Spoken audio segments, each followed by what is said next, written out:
आज का शुभ संदेश कार्बन शरीर, जो कुछ भी हमारी भटकन है, हमारा जो 84 लाख जीवा योनि के आवागमन है, वो सारा कार्बन शरीर से होता है।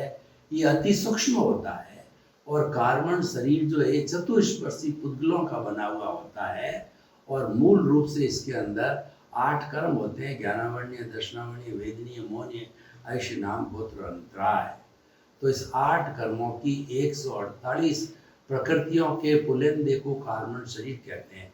जब कभी भी हम प्रतिष्ठित आत्मा के द्वारा भाव करते हैं, यानी भाव कब होता है कि जो डिस्चार्ज चल रहा है उस पर हम किसी उसके साथ जुड़ते हैं, उससे मुक्त रहते हैं, तो हमें शुद्ध भाव पड़ता है, केवल आत्मचिंतन का भाव होता है।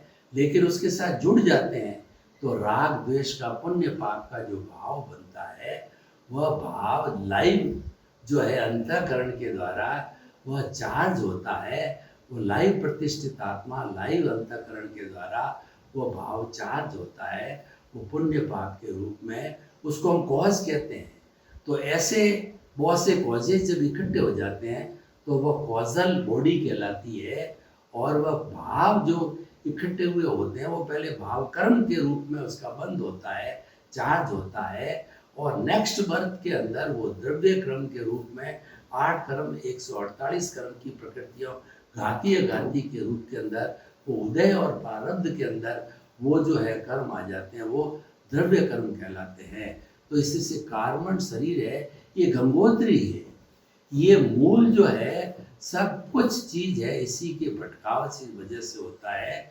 और इसमें डेबिट क्रेडिट यानी इसके अंदर जो है वो घटते रहते हैं और बढ़ते रहते हैं, लेकिन ये पूरा परिणाम है। और ये जो है कोई भी जीव जन्म लेता है तो उसका भुगतान है, वह प्रकृति के ताबे आ जाता है, वह कुदरत के ताबे आ जाता है। तो पूरा ये भुगतान है और एक तरीके से इसके अंदर मतलब मूल रूप से कार्य करने वाले वो अघाती कर्म है। घाती कर्म तो ब्रॉड फॉरवर्ड होते रहते हैं, कर्मों की घात करते पर रहते वो भी इस कर्म शरीर